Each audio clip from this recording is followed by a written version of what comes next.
What is up, guys? How you doing? How's it going, man? With the new What's intro. up?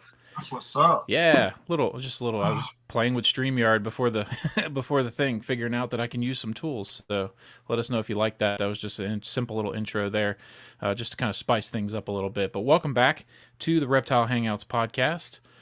As always, I'm Nick from Gecko Galaxy. And I am Gabriel from DIY Reptile Keeper. Yeah, All the right. DIY Reptile Keeper. What's up, Wally? Thanks for coming in. Appreciate it. Thanks for all the advice in the beginning too. Having a little bit of technical difficulties getting I our know, guest man. on there. Wally's So been a freaking thank you. lifesaver, bro. I know. Yeah, I can always just pretty much count on Wally. I'm just gonna message Wally real Just quick said and Wally. ask him a question, just out of the blue. But anyway, yeah, welcome back. Last week, I realized when I was looking at the podcast, I made a mistake. I said it was the 25th episode last week, but it was not. It was the 24th episode. This is the Oh, 25th bro, you're episode. tripping, We are man. officially 25 episodes old now. Uh, so I apologize for that. There. Anyway, as always, we're going to talk a little bit about USARK, man. So, USARK, United States Association of Reptile Keepers. If you're a reptile keeper, reptile enthusiast, have family members who have reptiles that you also love and appreciate, go to USARK. Be a supporting member. You really should. $5 a month gets you a supporting membership, and every little bit helps. They need all the help we can get. We're in this together. They're fighting for our rights to be able to keep these animals, which are constantly under attack, especially right now with a little something called the Lacey Act amendments of this giant bill that's known as the America Competes Act. It's about 4 pages mixed into about a 3,000 page document where they completely change the way the Lacey Act reads, and it's going to make it pretty much impossible for us to keep the things we want to keep if it passes as it reads. It gives them huge overreach and the ability to, overregulate what we can keep. So definitely go to usark.org. There's a link down in the description. Figure out what you can do about that. You definitely want to contact your senators. They have form letters and everything that you can just use their format. Write emails, make phones, contact your senators. Tell them not to support the tell them not to support the Lacey Act amendments in the America Competes Act. That being said, what's been going on with you, bro? Looks like you're all set up there a little bit. Yeah, man. I just moved. Well, we've been moving for what seems like the last month, bro. Seems like forever. Yeah. Yeah, it's been crazy. Okay, but finally getting half-ass set up here. Right now, I'm excited. Because I actually have a desk. Have space to have a desk now. I know. Look at you getting all high tech and shit. I know. Microphone coming up soon. And organized. But yeah. no, man. Freaking excited. Getting settled into the new house. We got a ton more space to, build new shit and really getting excited to start on some new projects, man. So I'm Hell sure yeah, man, for sure. You guys will be seeing a lot of that coming up soon. For sure. How about check him out on Instagram. He posts some cool stuff on his Instagram, guys. DIY Reptile Keeper. It's right there under his name. Give him a follow. He's got some cool animals. He makes some pretty cool little videos. Him and his significant other, Carrie. Sometimes she's the camera person. Sometimes she's getting monitors jumping in her face and things like that. Yeah, it's entertaining stuff. It's good. Before I do my update real quick, just a couple of shout outs. Sunshine State Sulphurs, thank you very much for joining us. The first time we've seen you here. Thank you for that. We got J Hill Jr. I am not going to try to say the rest of that. Thanks for joining us, guys. And as always, Kyle, our buddy. Hey, thanks for what's coming up, Kyle? How's it going, brother? Yeah. Anyway, not much going on here. Brand new, really. Still just, pumping out gecko eggs slowly but surely. I should have another couple clutches coming. Just got a new one last night. As you know, we were talking about problems with shelf incubation that I'm having and too much ventilation, so I went ahead and addressed that last night, and hopefully will be better, and I'll have some success going forward with this longer incubation time. Also, a cool thing, I inherited a couple of really big, long-running mealworm colonies from a friend cool. who just doesn't want them anymore, and I've never raised them before, so I'm going to be raising my own mealworms now. We'll see how that goes. Damn right, yeah, bro. pretty interesting. I'm sure Wally will love that. Yeah, well, I'm definitely going to ask Wally questions if I have any. So, yeah, get ready, Wally.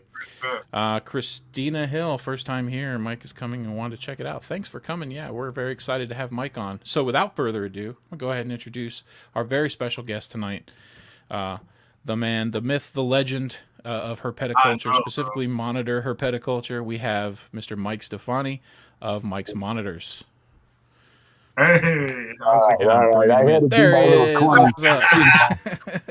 with the killer logo, bro? Yeah, thanks, man. I appreciate that. Hey, you know, it's crazy. It's like everything just kind of fell together, you know, like I took that photo and then I just I'm no computer guy. So I kind of like just fell into it and it's kind of stuck as my my logo. Oh, I mean, dude, that logo is badass. You gotta love it. Was it coming on? Yeah. That's just, it don't get better. At least not for me.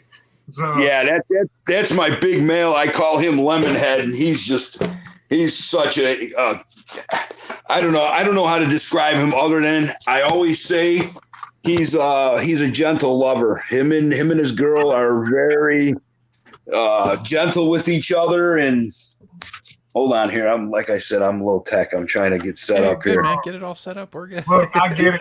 I have to send messages to Nick so he can type emails for me, bro. It's just horrible. Yeah. Okay. Hold on a second. Let me plug in this stinking light. Trying to read a talk to text from this guy. Yeah, man, cool. So yeah, thank you so much for agreeing to join us, man. We're real excited to have you. You know, we've been both fans of you sort of on a different level. I'm not as much of a monitor guy as Gabe is, but I'm a big fan of your work when it comes to your enclosures and stuff. Very awesome. Speaking of which, there's a really cool, super famous one in the shot right now. Yeah, the right barrel there. enclosure. I love that thing. And Hey, one of the barrel enclosures. Nick, give me. We kind of. I know we talked at Tinley, but just give me a little bit of time, man. I'll get you into monitors. yeah, you'll be screwed, bro. You know what? I'm looking forward to. For me personally, I've always had a soft spot in my heart for Ackies. I've never worked with them or anything, but we had some at a store that I used to work at years ago, and I've just always kind of liked them ever since. So if any monitor is going to grab me, it's probably going to be Ackies. Look at you, man! Like radiant. Yeah. Is that too bright? Yeah. Oh no, it looks good. I mean, unless it's too bright for you, if it's blinding you, then What do maybe turn it down. I can't. Yeah, Ackies are really cool monitors. Sure. I tell you what he's got that makes me go crazy are those Kimberly Rock monitors. You know what? Like we were talking before the show started, I was telling you I got a boat a couple years ago, and I went fishing the first year. Me and my kids practically lived on the damn boat. And then last year, with all the Audatrias that I had, you know, Kimberly Rocks, Pilbaras, King Gorhams, Gilleneye, Ackies, and I'm sure there was, and Kimberly Rocks. I don't know if I said that already, but I put in so much time with all this stuff, plus my big monitors, that I decided early this year that I wanted to free up some time and I wanted to get back on the water and fish. I mean, look at me. I look like a freaking ghost. I usually got a nice tan all year, but the last couple of years, man, I barely make it out to, you know, barbecues and stuff. I'm always down here working. Always in the basement. yeah, like Grandpa Munster or something, you know. So I wanted to spend more time fishing with my family. I got 8 kids and a wife. So, you know, I got rid of all my Audatrias. And what's really crazy, real quick, crazy story is, so I get rid of all my Audatrias, trying to free up time. And, you know, I have 5 sulfur monitors that are, you know, eventually going to be huge animals, along with my Mertens and my Cummingite. They're all, you know, decent sized animals. So, so I got rid of all the Audatrias, and in the process, someone had contacted me and like a fauna classified ads or morph market, whatever it is, I put on there interested in trade for Varanus similis only. So nobody's ever contacted me. They're really hard to get. I worked with them years ago. I had a group of like 5, and I never had any success with them. It's my favorite monitor species. They're just cool little. They're small. They're dwarf monitors, but man, they got the biggest attitudes. They got big attitudes. That's true. Yeah, they're here in the barrel because I just got done finishing their cage. So check this out. A guy contacts me and says, "Oh, would you like a trade?" And I'm like, "Well, I get trade offers all the time." And I said, "Well, what do you got?" I just figured the guy didn't see my ad or nothing. He goes, "Well, I got a similis, and you were asking for him." I said, "Yeah, sure. We worked out a trade, and he sent me the similis. I sent him my animals, and I got this beautiful. I say big, beautiful, but he's only maybe 20 inches, but that's big for a similis, and they're just so beautiful. This is my favorite species, and so." Now I got one male, but I'm glad to have them. Of course, I want to attempt to breed them. And so I got the one animal. 2 days later, and I rarely check my emails, 2 days later, I had an email from Morph Market. So I clicked on it, and the guy was asking me, again, would you like to trade? And he said he had a similis. I said, what are the odds that I would find a female? Because they're really rare. They're hard to get. So I said, send me a video or a picture or something. So a few minutes later, we must have been on at the same time. He sends me a short video. And I was like, it was a female. I mean, from what I could tell in the video, I was convinced it was a female. So I'm like, hey, dude. Can you send me your phone number? I'd like to talk with you. So the guy sent me the phone number. It's 630. The guy lives only a couple towns away. What the heck, man? Don't even have to ship. No, didn't even have to ship. He met my wife at her work because he lives near where she works. And came home with the lizard, and now I have a pair. So I'm well on my way to get this going. But and his wife went and got it for him. What the heck, man? Come on. You know what? I don't know what you guys believe, but man, I'm a believer, and man, God's really good to me. To me, there ain't no other way to explain that. No, they're so rare to get, and then to wind up with a pair in 2 days. It's a crazy story, and thank you, Jesus. So that's what I wanted to say about So I no longer have Audatria other than the similis. No more Kimberly Rocks, King Gorms. I got rid of all of that stuff. I got a bunch of eggs cooking, which I hope when they hatch, I'm not tempted to start them up again. Yeah. But that's how it gets. It's crazy. So I was so happy to get these similis again. And when I did, obviously when I got rid of 5 species of monitors, it freed up a lot of space in cages and stuff for me. So for the past week, I've been working on converting my Ackie enclosure into an enclosure for my similis. And this is going to be the first view anybody has ever seen of my my new similis enclosure. So I'm going to turn this around. You guys can take a look. Tell me if you can see it all. Oh, dude, what the heck? You saw it here first. Awesome. Reptile Hangouts exclusive, folks. Look at that. This is it. Yeah. An exclusive. But now let me explain some stuff to you in here, because this ain't just normal. Yeah. No. Okay, so my walls are Zoopoxy. You can see how strong that is. Ain't no nails getting in that. I Zoopoxied the 3 walls. I added this is my arboreal termite mound. It's a nest box, and it's heated from the back with a heat pad. So it's anywhere from 95 to 82 degrees in that little bucket there. And here's the access hole here where they, start digging in there. Let's see. And then my water feature, Gabriel, you said you were watching the video of me drilling the glass. Yeah, that was badass, man. There's that cage right there. Look at that, bro. Like, Heated, filtered water, that's what I'm talking drains, fish. You see the fish in there? about. Yeah, man. Oh, That's shit, badass. yeah. Like, Yeah. So yeah, that's my latest creation, and man, I love this thing. I swear to God, if I could be a miniature person, I'd live in there. heck yeah.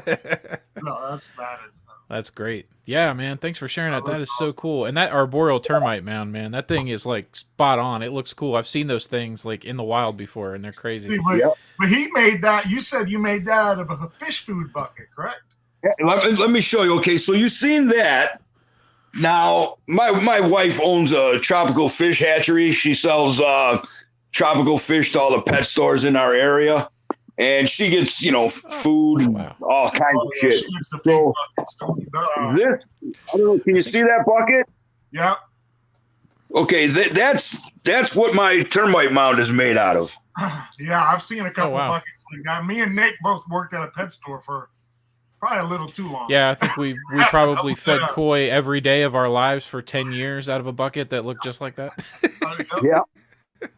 And that's the bucket she brings home for me to feed my fish.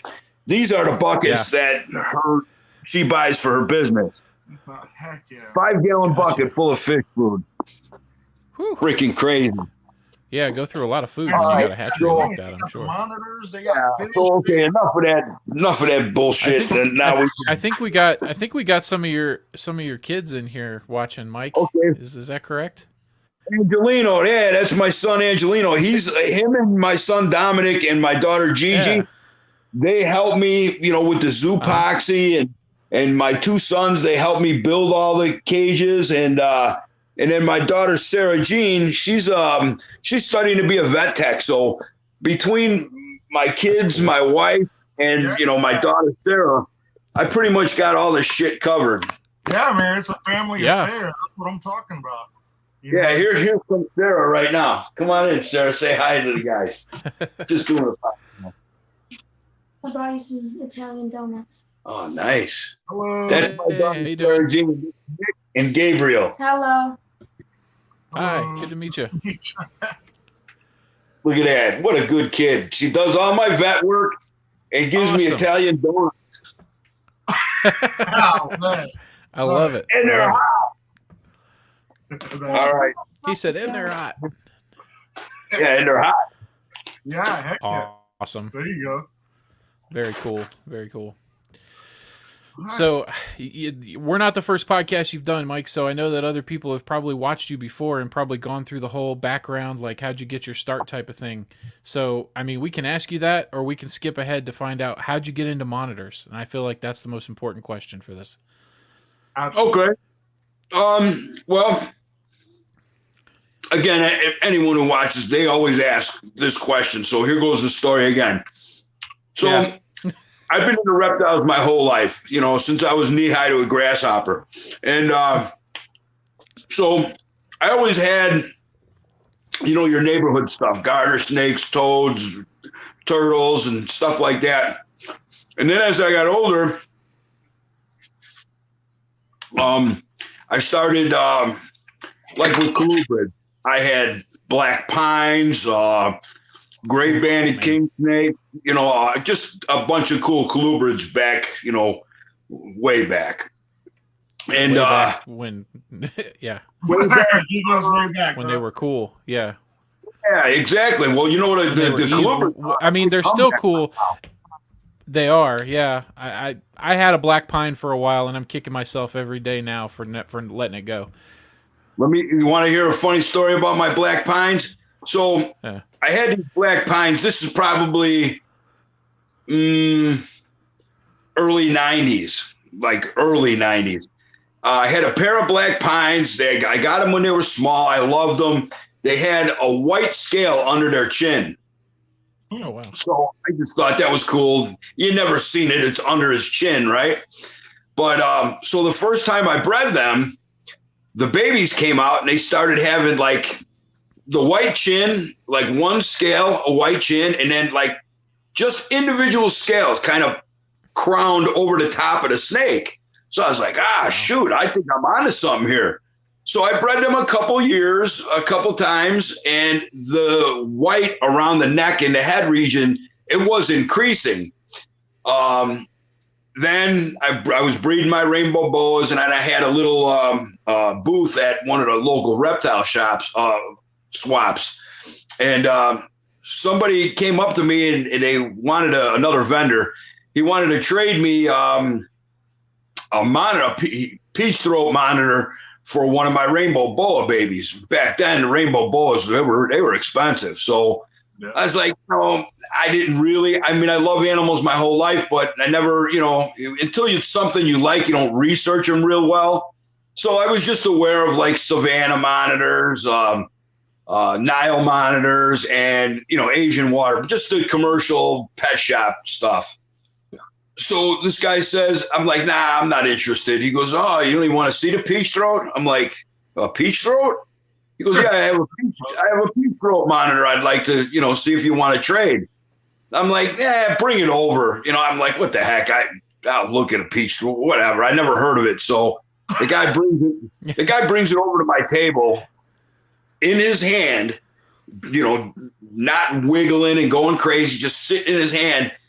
He passed it to me, and I was like, I could not believe it. This peach throat monitor blew my mind. It was so beautiful, so calm. And you're telling me he's just holding a peach throat in his hand and he's not taking.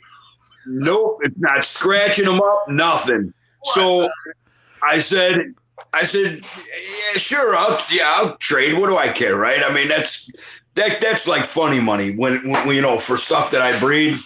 It's not like I do this for money. It's free, basically. Sure. Yeah, it's just a little bit of fun work. And so I got the peach throat. I bring it home. I set it up in back then there was a company called Creative Habitats. I don't know if you guys remember that. They made great far back, I think. enclosures. They were like tanks, but they had a piece of glass in the middle and then 2 screen sliding tops. Okay. So that's cool. I put it in a 4-footer. And again, like I was telling you earlier, my brain just it chews me up sometimes. So I had 2 4-footers next to each other. I may have had my rainbow boas in it at the time, my adults. So I put the peach throat in one of them, and I'm looking at it, and I'm like, wow, 248s, that's 8 foot. And I'm like, if I took one of these 20 gallons, I took off the 2 screen tops that are buttoned together and flipped the 20 gallon over the top, I wonder how close it would fit. Put it over there, it fit perfect. So now I got the peach throat in an 8-foot enclosure, and it just had to go up and down the one wall, So I set that cage all up, and it was beautiful. I started doing research on all kinds of monitors, and I really wanted to learn about peach throats and just see what they were all about. And so in doing all that research, it was a very short time. All my snakes were gone. I started getting green trees, black trees, female peach throat, and then I started breeding stuff and setting up really cool setups. I used to do 1-piece bathtub units. Mm-hmm. They're great monitor cages. As a matter of fact, on my Facebook page or in my gallery, something like that, you can see some of the bathtub enclosures that I built, which are great for, a humidity loving, any kind of reptiles that are arboreal, like your geckos. You could make a little world in something like that for them, But that's how it all started for me. Yeah. A bathtub. Awesome, man. That's pretty badass. Nick, you should build a bathtub unit for all your geckos, bro. That would be freaking all amazing. of them. I'll just co-have you them put all all in your a big bathtub. And, never find them things. I can barely find them in an 18 by 18 by 24 Exoterra with cork bark. Them chihuahuas, they blend in so well. Yeah. But yeah, so that's cool, man. Because I know I read a little bit, your bio on your website, and says, you started out with a box turtle, and so obviously monitors weren't the first thing. So it's cool that happened. It just sort of by chance. It's like you saw the monitor and now you're hooked. So yeah, I get it. That's awesome. It seems like that's how it goes. Yeah, it's probably. I still love all the other stuff too. I still have rainbow boas. have some dry marcan. I have Amazon milk frog, just stuff that I really like. I kind of got selective in my old age, but when you say dry marcan, you don't have the holy grail of North American colubrids in your collection, do you? I do, because like I said, I'm getting older now and I don't like to fuck around too much, and so I went with the rubidus. So I have beautiful rubidus that, I mean, they're young yet.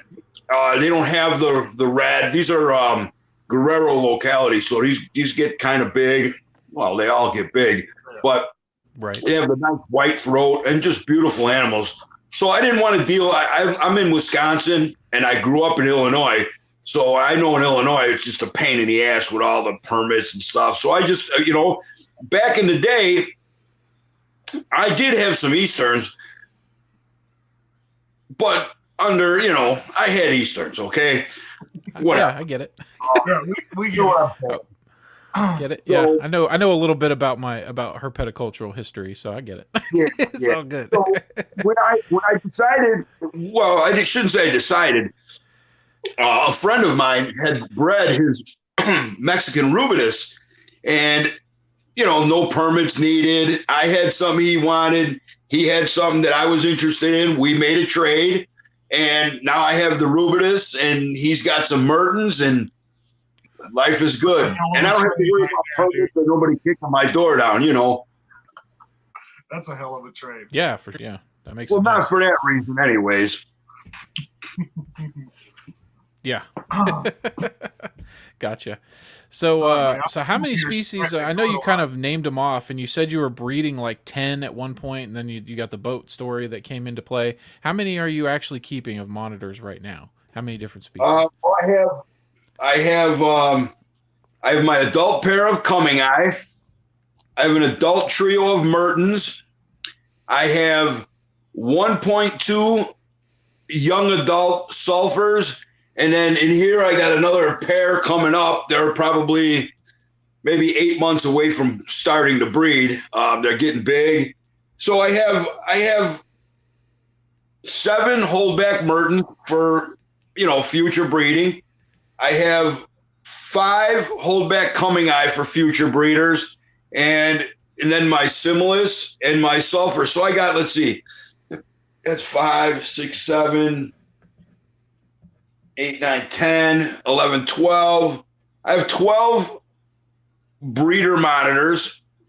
And then I probably have like a couple, maybe a dozen future raise ups that are not quite ready to breed yet. But that's not my plan, is to have a bunch of them. It's just they're there for the backup, Yeah, I mean, yeah, for sure. With the way you breed, there's, I don't, there's no off time. It's not like a snake season. These lizards, if you keep them running on all cylinders, they'll keep giving you babies, keep giving you eggs. And because of that, they don't do that often in the wild. They don't just multi-clutch year after year after year. So I start seeing in my Mertens, the clutch numbers going down a little bit. Maybe some eggs aren't fertile. So I know I'm getting close to where I'm going to need to, and I hate to use that word, replace them, but move in the younger generation that's fresh. You know what I'm saying? Yeah. And when I do that, I have, I would never sell my retired breeders as like breeders. Of course, if whoever gets them, they're going to wind up getting eggs as long as you do things right. But I would never get a premium for them. But they're still worth money, Oh, they're still a Merton, man. Come on, man. Yeah, definitely. They're freaking. Yeah. Martins are freaking. I don't know, man. Like you called them. I've seen you call them otters. Basically, they're like scaled otters. Scaled otters, and you know what? I could get them to how Flipper, remember that TV show Flipper, the dolphin would come up out of the water? I could get them to do that. They do all kinds of shit. They literally will jump. I got a high shelf in there that's probably, I'm like 5'4", so over 5 foot. They'll jump off of that and they'll nosedive right into the water. They're just such a blast. Probably the funnest monitor to observe because they do so much on the land and they do so much underwater. So with the viewing window for underwater, man, you get to see all these behaviors. And as far as action goes, they can't be beat. They can't. Mertens are the coolest monitors to keep. They're definitely badass, especially with that enclosure that you have them in. Yeah, using like a koi stock tank at the bottom or something like that. That's what that is. That's it's a 300-gallon Laguna tub. Hagen makes those, and you guys are fish guys, or you worked in the pet industry. Koi, usually. Yeah, and they don't come with a window cut in it. So I cut that window in it, and my wife is like, "Don't do it. They're not gonna. If you can't get it to work." I said, "I'll get it to work. It's gonna work." I said, "I'm gonna get it to work." So the first time I tried, I did not get it to work, and I was like, I gotta go get a new piece of Lexan. She's like, "What happened?" So I told her the story, and then I decided to, rather than try to bolt it into the tub, because that's what it was. With Lexan, when you drill it, you cause micro cracks. And then when you fill it with water, those micro cracks, they grow, and they grow fast. So what I did was when I first made it, I had the holes all drilled. It was all set up. I let it dry overnight, the glue, and everything was good. So I started filling it, and we got about halfway, and it takes a while to fill that up. So it was about halfway. I went upstairs I don't know what, I was watching some show, just burning time, and I got a bad hip. So I asked my daughter, Sarah, I'm like, "Hey, go check that for me." So she's going down the stairs. I hear her going boom, boom, boom, boom, boom, boom, boom. I hear the door open, smash. And then all of a sudden I hear, I'm like, yeah. I'm like, no. She's like, "Dad, it's cracked." I'm like, come on. I got 8 kids, so I'm thinking she's, pulling my chain. Everything's good. Yeah. Goes, "It's cracked." I'm like, no way. I said, "The water's out." She goes, "No, it's cracked." So I came down and I'm watching it. Now it's about 3/4 of the way full, and I'm watching this little micro crack. Where am I, Eric? I'm watching it. Goes. I'm like, "Turn the water off." Turn the water off. I hit the drain on it. I drained it. I removed the chip or the cracked piece of Lexan. But I learned something from it too. That's the thing, man. Bad things may happen, but as long as you learn from them, then it's not a bad thing. It's a good thing. So I noticed that at 3/4 of the way, how much that Lexan was going to bow. And I was like, okay, so I got to prepare for that, So this time when I got the new Lexan, I put it in there. I put like, I don't know, a dozen black silicone out of view. You can't see that because the window is way bigger than the hole. Yeah. So I glued it all together, and once I got it glued, I made a 2x4 T that wedged from the back of the tub to the center of the Lexan, and I bowed it out to about where it was when it was 3/4 full, and I left it like that for 24 hours. I come back down. Everything looks good. So I took my Zoopoxy and rather than bolting it, I was like, you know what? This Zoopoxy is as strong as concrete. So I of course, I lined the whole tub with it for looks. But in the front, I have it's like a curb almost around the edge of that glass. And it holds it. It's been holding almost 5 years now. And yeah, it looks great. And I had a leak one time. I fixed it with some epoxy. And yeah, it's running good. So it's done almost like you would do like a plywood aquarium when you glue the front glass in. That's pretty cool. Yeah. Yep. Yeah, my wife, when she heard the grinder going to cut the window in it, she was pissed. And then of course I showed her the picture. She's like, "Yeah, those tubs ain't cheap either." No, that's what she was beefing about because the tubs were expensive. So, yeah. But hey, you know what? In the end, it all worked out. Yeah, it did. I definitely say it worked out. That enclosure came out freaking amazing. And Thank honestly, you, guys.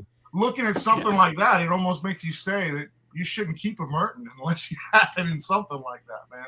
Well, you know what? I try not to discourage people because Mertens are really cool. However, generally because of the price and I don't know, the prestige of the animal, whatever, most people who call me for Mertens, they're not planning to put them in a 10-gallon tank with the screen top and a light. You know, they're more advanced, so they know what they're getting into. So I had one guy, he's a local here. He's a tree frog guy, Brody's Frogs. Shout out, bro. Love you. Nice. He contacted me. Yeah, I don't know if you guys know Brody's Frogs. Have you ever heard of him? Yeah, I think I'm I see not it. Was he at Tinley? I think he was Yeah. at Tinley last year. Yeah. Oh, okay. That's Yeah, the I guy probably that, just we bought missed a few the frogs name. from, actually. Oh no, I don't think he was vending. He was there, but I don't think he was vending. Oh, okay. Yeah, but but he's no, we all- haven't heard of him. But yeah, if we want to do maybe we'll reach out if we want to do a frog episode. That'd be cool. You want to know something? This is a young kid, and he's highly intelligent, and man, he does great things with those frogs. And so I didn't know him at first. So I'm talking to him. He's like, yeah, you know, I'm like, hey, you know. So I told him basically what he should expect and what I believe he should do to enjoy the Mertens for the money. You know what I mean? Just to enjoy them. So he goes, oh, okay, yeah. He goes, I'm going to build an enclosure. I'm like, okay, let me know when you're ready. It was like, I don't know. A couple weeks later, he calls me back and he sends me a picture. He goes, hey, look what I built. I'm like, dude, you're ready, man. I mean, this kid, he didn't mess around. I mean, he really went all out. It was an 8-foot cage, and he had maybe a 55-gallon inside there. So, you know, the cage, it was real nice, and you know, he used zoopoxy and made the shelves and everything it was really nice. But I thought it was really cool that he put the fish tank in there. And you don't have to do it this way. There's other ways. You could do it, you know, with a fish tank in there. You could do it with a tub without the window. But man, you're really cheating yourself if you do it without the window, because they do just as much stuff underwater as they do on land. And you miss some really cool behaviors, but you don't need to do that. I mean, you could put them in a basic cage with, you know, a decent sized water basin, tub, whatever. But you kind of cheat them because they're highly aquatic, and you're definitely cheating yourself. So I try to encourage people to do them right. Yeah, I feel that way about my water monitors. You know, I have, was it 2 just regular, your common Asian water monitors, you know? Right. And I always feel like that. I'm like, man, like whenever I put them, especially when they were little, and I would put them in like the bathtub and stuff like that to give them more space. I'm like, these animals really need like a lot of swimming. And you know, the thing is, I'm kind of. Yeah, we're getting a little bit of a lag there, a little bit of technical issue, possibly on Mike's end. Yeah, for sure. But like I was saying, man, like you really need a ton of space for these guys to swim. I mean, Let me see if I do this and then do this, maybe. Nope, that definitely didn't help. I don't know, man. It's all good. I'm sure he'll come back in. It's probably just a little bit of a connection issue, so no biggie there. But yeah, I mean, I've been blown away since the first time I saw, some of Mike's enclosures, the stuff that he does. I literally have a dog. Every single one that I've seen on my dog thinks she's a cat back there. She's on the back of the couch. He's cute, man. I really don't want you on the couch because you're bad. You do bad stuff to the couch. Really bad stuff. Look at that thing, bro. She's adorable. There's no way. She's cute, but she's bad. Get down. Uh-huh. Well, that's usually how it is. She's not gonna do it. Oh, there she goes. Come here, you. Anyway, yeah. So we're just waiting to see if Mike can get back in. Angelo said, basement connection. Sorry. Yeah, you would. Yeah. I feel that. I mean, I'm not in a basement, but my connection's always sort of spotty too. It's just the internet here. And honestly, pretty impressed, Gabe. You moved out I into was just the thinking middle that. of nowhere and had to get the stimulus package internet, and you somehow and somehow you're connected and doing fine. I think I don't even know. Like honestly, like the internet company that we have, I've never heard of these people before. Right, Yeah, you yeah. know, When you go out and into like the crazy places this like guy that, then it came doesn't to always work. install our internet in like a regular pickup truck, bro. Like Like a regular. they didn't even have like a company vehicle. Like, but hey, they made it happen, dude. They made it happen. But I guess this is just kind of what you deal with when you move to the sticks. I guess. Yeah. It's crazy.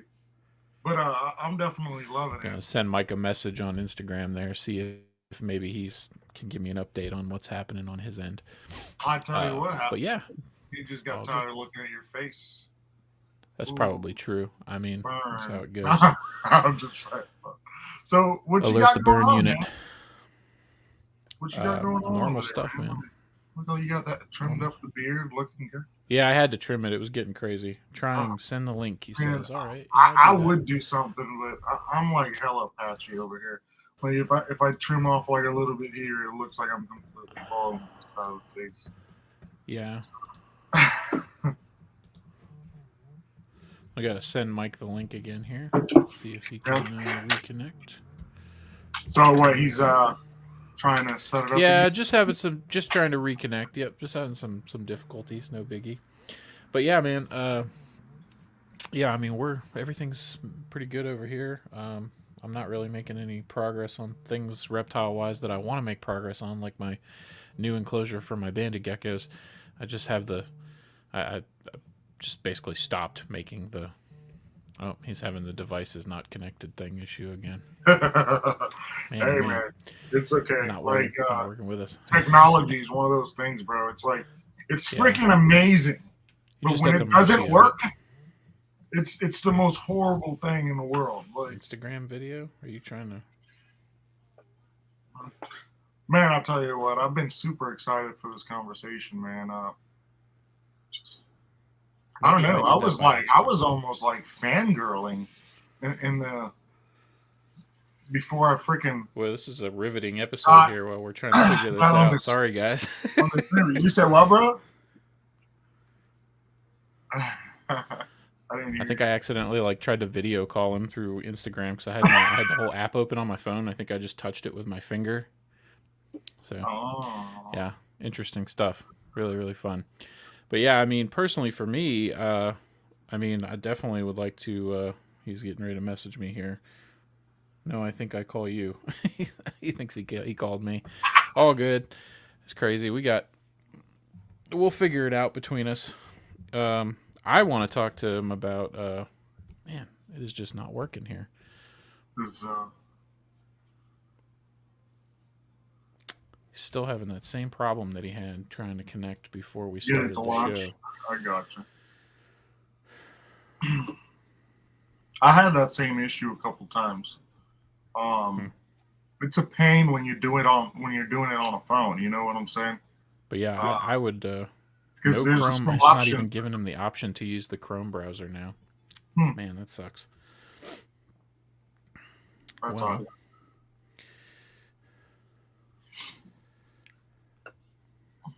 But you were saying that you wanted to ask him about what? Sorry, guys. Whoever's watching. Just having some issues. Yes, it seems. Oh, never mind. Oh, is he? Look at that, man. There. Oh, there he goes, man. You know think what your happened? mic is muted, Mike. Am I muted? See if your mic is muted. I can hear him. Yeah, no, it says good. Yeah, I can hear him. I can hear you good over here. You know I what can't hear happened? you, Gabe, either. Can you guys hear me? I can hear you, bro. I can hear you. I don't hear a darn thing from y'all. Hang on. It could be. Man. It's okay, Mike. We don't gotta hear him, bro. All we gotta hear is you. If it's not one thing, it's another. Yeah. Oh, there You we know go. what? I hear y'all now. Okay. Okay. So let My me tell you real AirPods quick disconnected. what happened. I just learned. Remember I said bad things aren't always bad if you learn from them? Yep. Oh, yeah. Because that happened, and I told you the one link you sent, it said open in Chrome. I hit that and it worked. So it was doing the same thing again where it wouldn't let my mic or camera go. So I pressed the 3 dots and it said open in Chrome. So now I know. There you go. Oh, okay. Very good. That's no problem. Yep. Gotcha.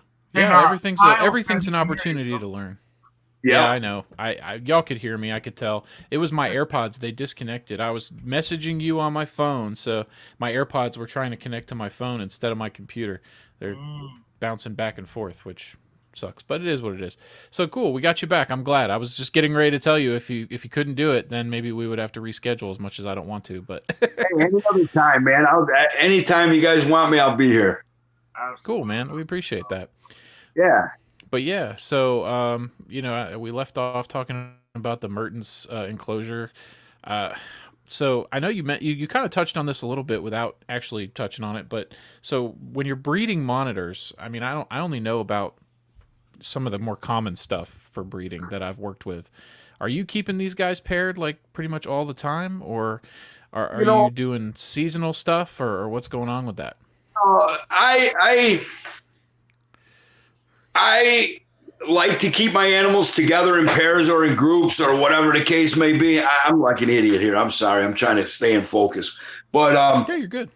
my Mertens are 1.2. They've been together for 5 years. They're always together. I never have to split them up. Like I said about my coming eye, they're very gentle lovers. When I have the pass through, that it's kind of like a gate like they use for tiger cages and stuff. And that serves 2 purposes. I can cut the male out when she's nesting because she don't want to be messed with. They're good all the time, but I don't want them eating her eggs, and she don't want to be messed with while she's, in a vulnerable position like nesting. So I do cut him out. And my sulfurs, I was real nervous with my sulfurs. Never really worked with them. So I wasn't sure what to expect. They are all separate right now, but my male kingpin and my girl bumblebee, they could be left together at all times other than when she's nesting. Gotcha. And same with my girl Fluffer. The same thing. Like these 2 here, they've been together since I got them, and they were probably, maybe 14 inches. They're probably 25, 26 inches now. So they're together. They all get along pretty well. And my Audatrias, I kept, the Kimberly Rocks and everything. I kept them in groups all the time. Never removed males for any reason. And I've always had good success that way.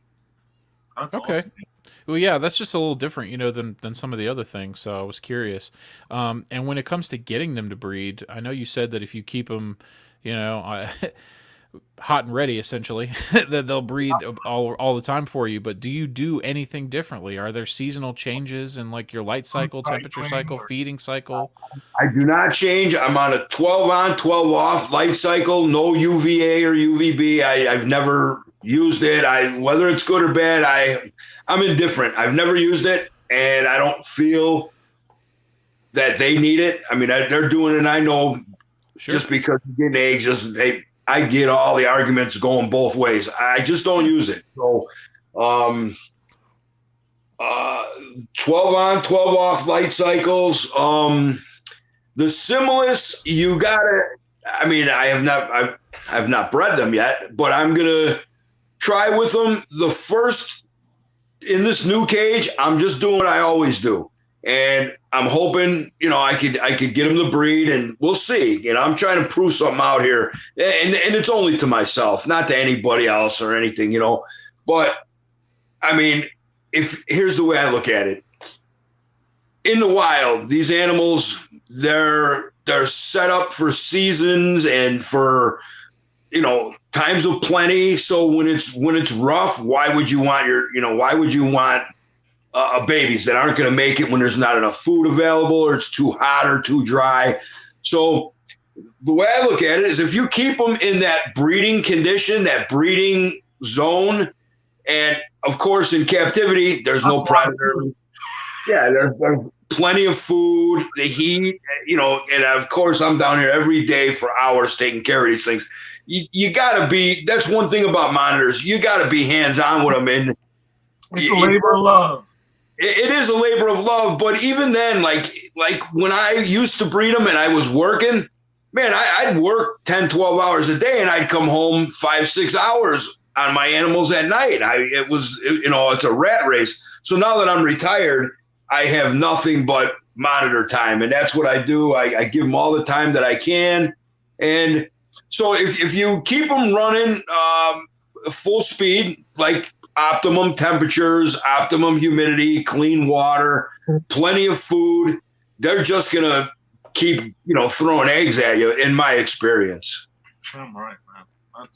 Gotcha. That's awesome. Yeah, that's cool. Yeah, it seems like you keep it simple. You just give them what they want. And well, you know what?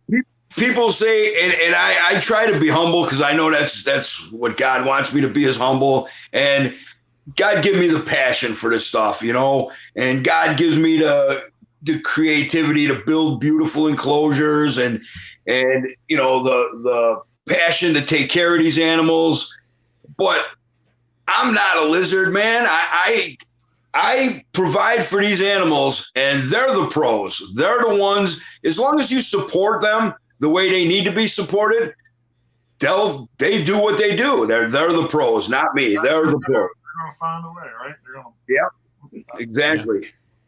Yeah. That's awesome. It's just, I don't know. I probably dedication with the monitors is, the best way. They're such a high metabolism animal that, when things go wrong, they go wrong real fast. When things go right, it goes right real fast. It's a fast moving machine down here. There's, the way I got everything running right now, there's nothing goes slow. My hatchlings grow real fast. And I feed them every day. I change, like my water monitors every day. I empty out their mortar tubs. Everything's on drain, so I don't no longer slosh water. Everything's on drain, so it's easy. I was going to ask about that because earlier today I was running around here with a shop vac, changing water. You know what's crazy? I used to do all of that, and then as I got older and sloshing, the water monitors and peach throats, these are water shitters. They shit in their water every day.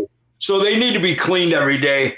But I used to take mortar tubs and just slosh through my basement, getting that all over me and my mouth. And it stinks so bad. Yeah. And as I got older, I just said, you know what? I got to put drains on this stuff. I'm sick of doing all this stupid schlepping, right? So people ask about, shop vacs and stuff like that. Shop vac it's a great tool, don't get me wrong, but unless you got one of them giant ones, you gotta suck out so much water, go dump it, suck out again and dump it. Well, let me back in the process. Yeah, I'm gonna plug a company right now that sponsors Mike's monitors.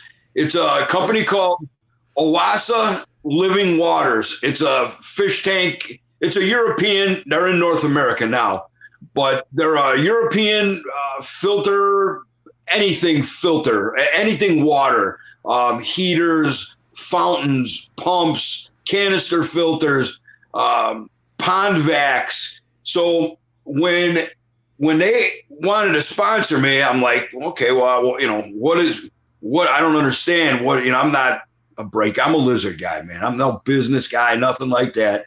I said, okay, well, what's the sponsor about? My wife says, well, they want to give you a bunch of stuff and then just plug them when you can. And I'm like, okay, well, like all of my filters down here, they gave me. So I plug them as much as I can. I believe in their product.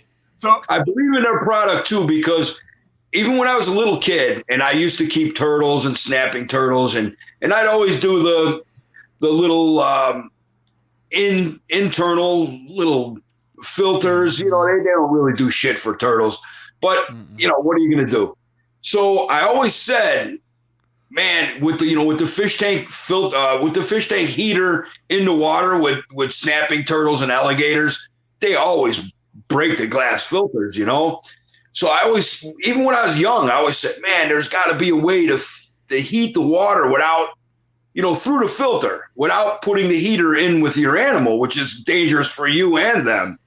Yeah. So she goes, oh, I was talking to my wife. She goes, oh, Oasi makes those. I'm like, yeah, okay, right. She showed me their catalog. I was like, wow, that's great. That's so the answer. Inline heater, basically. No, it's not an inline heater. They make Biomaster 600, Biomaster 850. That's what I'm using is Biomaster 850s. And what it is, it's a canister filter, and there's a compartment within the filter that you put in a submersible heater, and you turn it on, and as the water is going through there, it heats it, and they work great.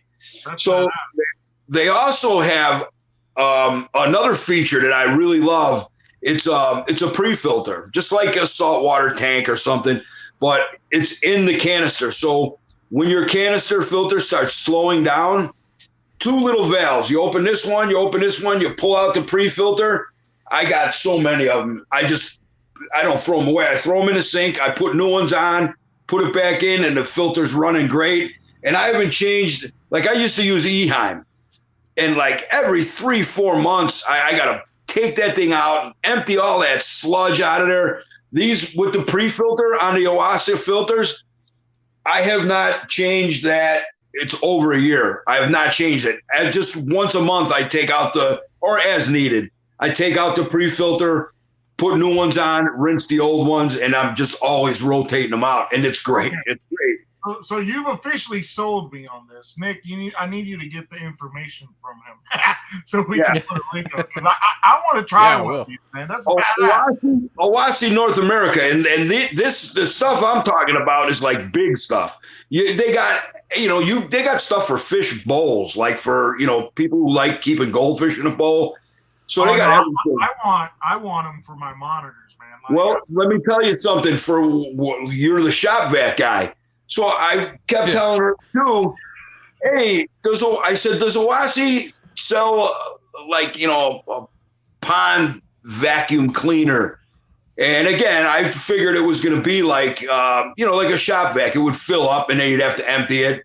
Well, they make one. It's called Pondovac. I got a Pondovac 5, and this thing is like a freaking spaceship. You plug it in, you roll out your out tube, you put it into your drain or wherever your drain your stuff, and you turn it on, and it has one vacuum pump that sucks water out, and then it has an internal pump that pumps the water out of there. So no more emptying your stuff. When your vacuum tube is in the water, it's sucking water, and it's sucking hard. So I'm able to clean up the bottom of the Mertens cage, and and I don't touch nothing. It's just good stuff. It's kind of expensive, but man, anything that saves you time is worth it. So look for itself. The right tool for the job. That's something that I've learned. I'm in the I'm an auto body technician for a living, so that's something I've learned. You got to have the right tool for the job, and it makes life. You know what? It's with the right tools, any job is simple. Absolutely. I can definitely agree with that. And usually good tools are expensive. So Yep. Well, you know what? Especially then, I can't think of another company that has a product like the Pondovac. Man, it's badass if you could plug it into your canister filter and suck. You probably could, but it's very powerful. It just sucks it out and pumps it right back through your filter back into your water. That'd be badass. Yeah, I'm gonna come out here and I'll show you the Pondovac. I'll tell you what, we're getting a badass tour right here with I know, right? This is awesome. Don't mind my basement; it's a mess. But So I don't know if can you see this thing that looks like R2D2 here? Yeah. Oh, dude, that's badass. So that's like man, that is the real deal right there. Oh, that's the real deal, man. Definitely. And then you can see right next to it the retired shop vac. Yeah, it's in the droid graveyard. Hey, man, Yeah. shop vacs. I tell you what, when you got a lot, like for me, like even still, like I suck all the water out of all my cages with a shop vac before I even pull the bowl out because I'm tired of getting water everywhere. You're tired of sloshing it, yeah. Yeah, then my 2-year-old will come and like kick me in the leg or something while I got Of this course. bowl of water. You know, I'm just tired of it. I'll suck it all out. Ah, man, we'll check that out. Oh man, look at that. I'll tell you what, if I'd have done my research beforehand, and I'm saying this out, you know, if I'd have done my research and I knew more, I would have gotten a Merton. Absolutely. That's cool. You got cichlids and stuff in there too. That's awesome. Yeah, you know, I love my fish as much as I love my monitors too. So it's a win-win for me. I get a nice biotope with some cool fish, and my monitors enjoy it too. Yeah. Awesome. Yeah, I'm sure they catch one or two here and there. You know what? They do this thing. They eat. They can catch any of those fish. Of course, I keep them nice and fed. So chasing a fish is a lot of effort when they know the food monkey's coming with quail in the morning, you know. But, He said the food monkey. We had Philip from Arids Only last week, and he mentioned that you coined the term the food monkey. Yeah, well, that's what I am. I'm a lizard janitor and a food monkey. Lizard janitor. I love it. What Mertens do, they have this, I guess you'd call it an evolved behavior, What they'll do is in my cage or in the wild, they go in shallow water. And what they'll do is they'll take their tail and they form like a corral. So they'll corral all the surface fish with their tail. And while they're corralled like that, they pick back and they just grab the little fish that they're stuck in their tail, you know? And I fishing over here. They do that with the zebra danios because they're surface dwellers. But like I said, my wife is in the business, and zebra danios are probably less than a nickel. Yeah, they're You probably buy a bag of like less than a dime a dozen, probably. Yeah, when they start getting thin, I just tell her bring home another 20. You know. Yeah, no biggie. Yeah, zebra danios, man. They're crazy. Yeah. But yeah, so that's really cool. I wonder about what was I going to say? I had a question for you. You got a question, Gabe, to fill in my blank? No, go ahead. No, you don't? Okay, because I was drawing a blank on what I was going to say. It was something I was going to ask, and I totally forgot. This is how we do here. We're super organized. You can tell. Yeah. we used to like make questions and make lists and stuff, but now we're just kind of roll with it. We find it works a little bit better. Usually. Usually. Maybe not now. Maybe not now. But yeah, what was I going to say? Okay, so we're keeping them on a regular all the time schedule. They'll breed for you pretty much any time. Nesting, like was that like a hard process for you to learn to get females to nest? And I'm sure it varies by species, but I've heard some things about monitors being difficult, you know. Yeah, it's crazy. We've come a long way since the early 90s. Like in the early 90s, there was really, I mean, even now, there's really no like dirt that you commercially buy through a pet shop or a nursery or anything like that. So over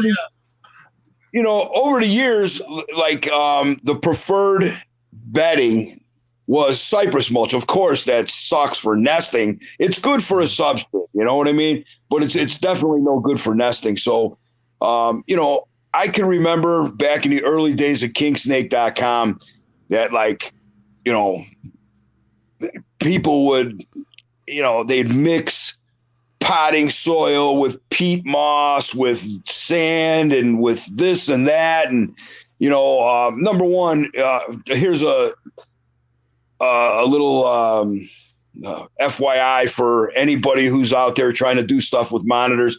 I know the word goes around a lot, peat moss. Okay, well, where I'm from here in the Midwest, we have like real peat moss. And what real peat moss is it's decomposed sphagnum moss. Now, decomposed sphagnum moss is, when it's dry, it's super fine and it floats through the air. So everybody, back in the day, we were trying everything. So when I tried the actual real peat moss, not cocoa fiber stuff, actual peat moss, decomposed sphagnum moss, I was mixing it into one of my cages, and it was just airborne, because when it's dry, it's super light. It just floats. And, my eyes were burned a little bit, my nose and the back of my throat. I was like, what the hell, man? So I went upstairs to wash my face, and I noticed around, you could see I got freaking hair coming out of every hole in my body, but my nose, it looked like Don King was stuffed up in my nose, because it was just black from the dust, and it was burning the soft tissue in my nose and the back of my throat. And I'm like, well, if this is doing to me now, one day, what's it going to be doing to my monitors when they're in there day in and day out? This stuff is no good. So please, for anybody who suggests peat moss to people, please explain to them. And I hope you're not using real peat moss. I hope you're using like the cocoa stuff that, that fine cocoa stuff that people are calling peat. It's really, that's not peat at all. But I know that even with the cocoa husk, if you're not keeping it wet, you're really not doing anything. I mean, like, because it's the same thing. It's fibrous. So right. But you know what? It's not as acidic. Like that's like, oh man, breathing that stuff in on your soft palate in the back of your throat, it burns you. I mean, it's brutal. It's really bad stuff. So people they were, back in the day, we're all mixing stuff and trying to come up with the best stuff. And, we hit a few good mixes, and, of course, sand is good. You got to be very careful on how you regulate the moisture in it. It dries out fast. It gets too soggy, depending on how you add your water to it and you mix it. So I ever since I was a kid, I'd always go around like, I shouldn't say as a kid. I was as a younger guy with the monitors. I would always be looking at dirt, because I used to hang in the woods and with all my friends and stuff. And like, they're like, where the fuck did that guy go? And like, I seen a pile of dirt, some sexy dirt. Sexy dirt, man. So I pick it up and I hold it in my hand, and I put it in my face, and I take a good sniff of it, man. And you know what? It's kind of crazy, but I can sniff good dirt, man. Got a nose for it. You're kind of looking for that smell, almost like compost, or like no, it's like earth. It's like it smells like, just like outside after it rains. When you have beautiful smell, earthy, it'll smell like that. And it's got to be, it's got to be moist but not soggy. And it's got to hold a burrow, but it can't turn to rock, over time. So I was when I got with my wife, her parents live on a 187 horse farm in East Troy, Wisconsin. So they were showing me the property. It's beautiful property too, man. Wetlands. It's just beautiful.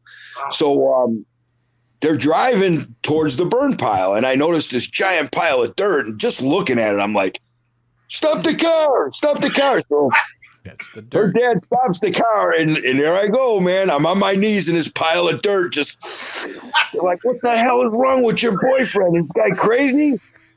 And they're like, that's a hell of an impression.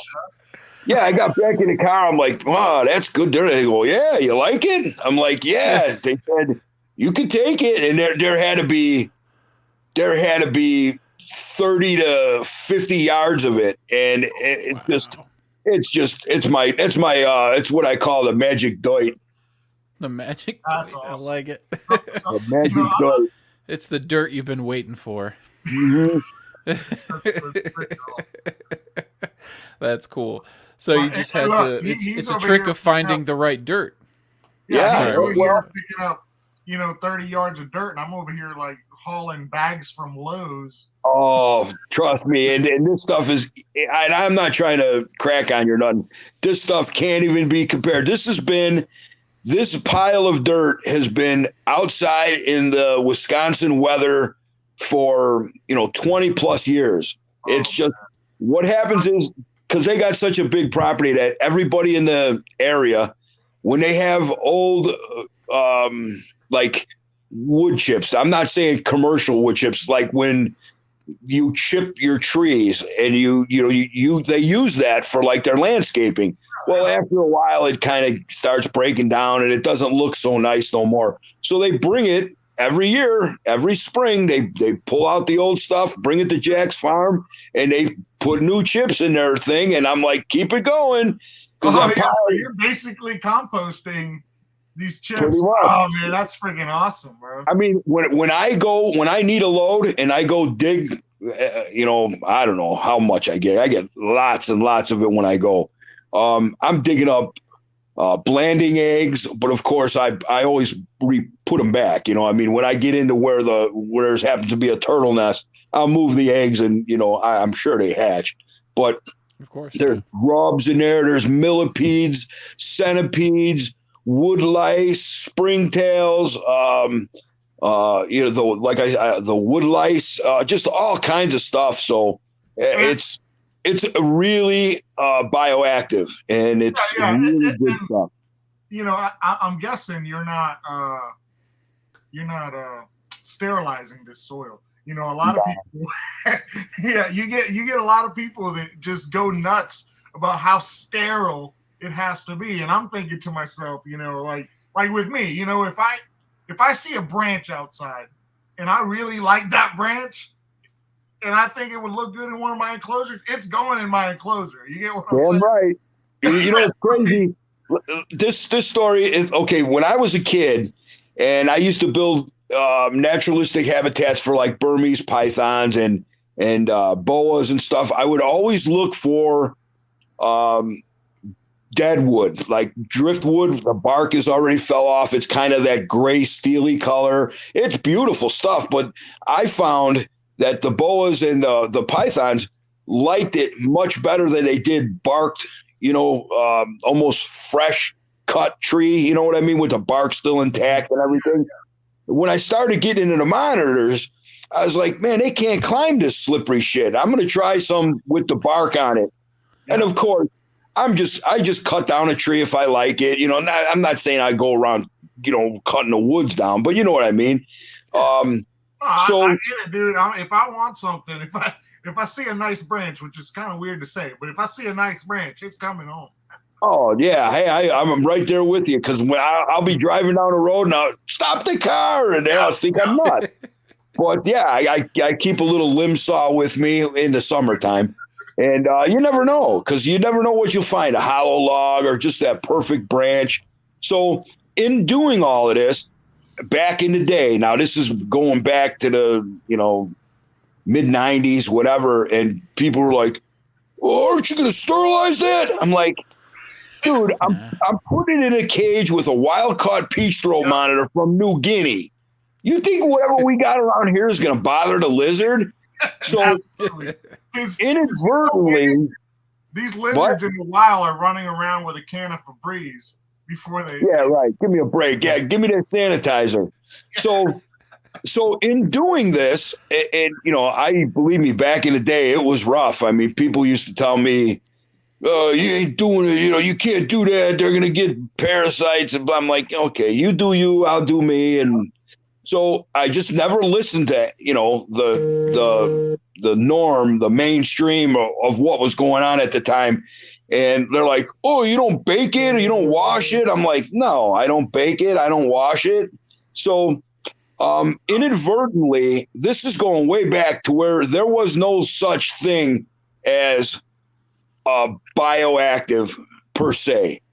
People didn't call it bioactive. What I called it, people were like, so the story goes like this. After I put a bunch of shit from outside in my peach throat enclosure, it was just before lights out, and one of my peach throats laid a massive turd on the ground. And I was tired. I was like, you know what? I noted where it was at. I said, I'll pick it up in the morning.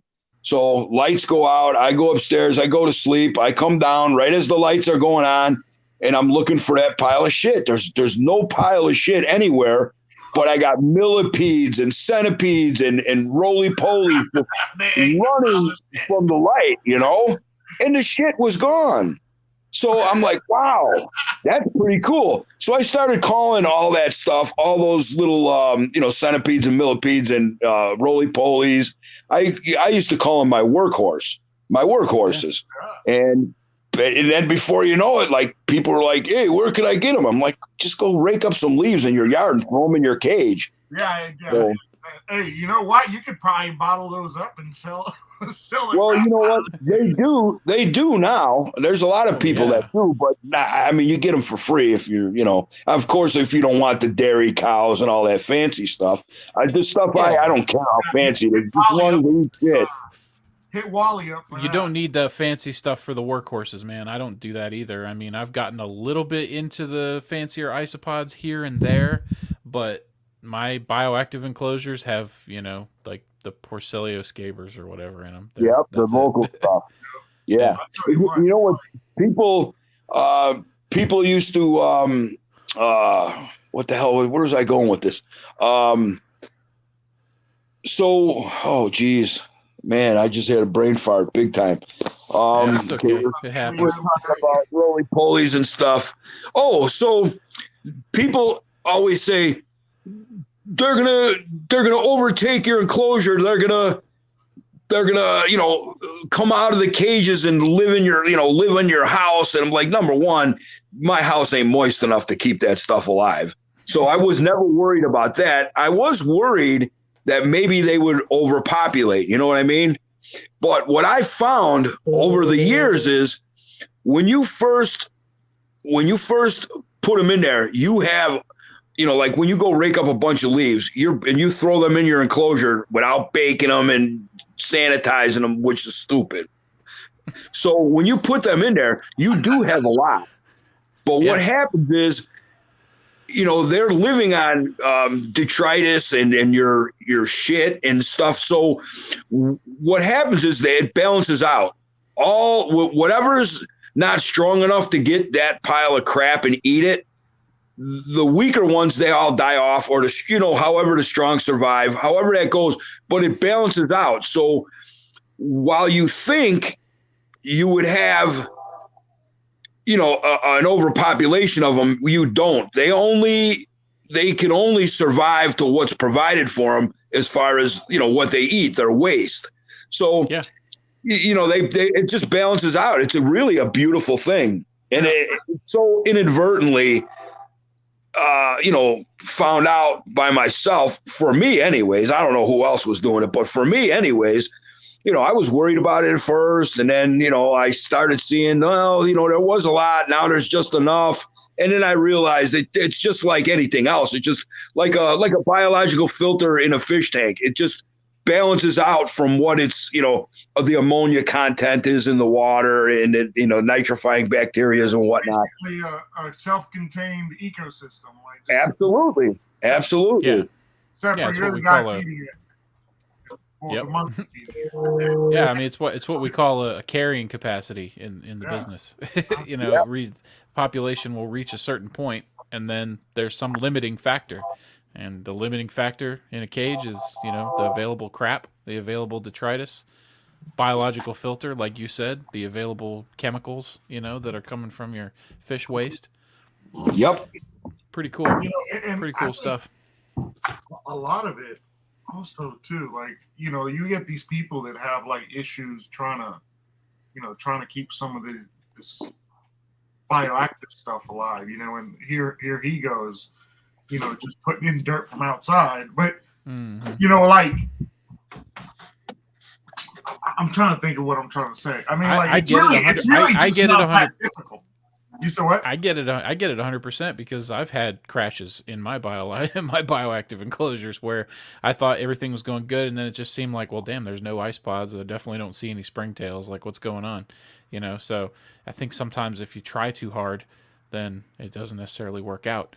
I think you're right on that. It's like you put in all your things from outside, and like your leaves have so much of this and that. Like the little slugs, they don't last. It's too hot.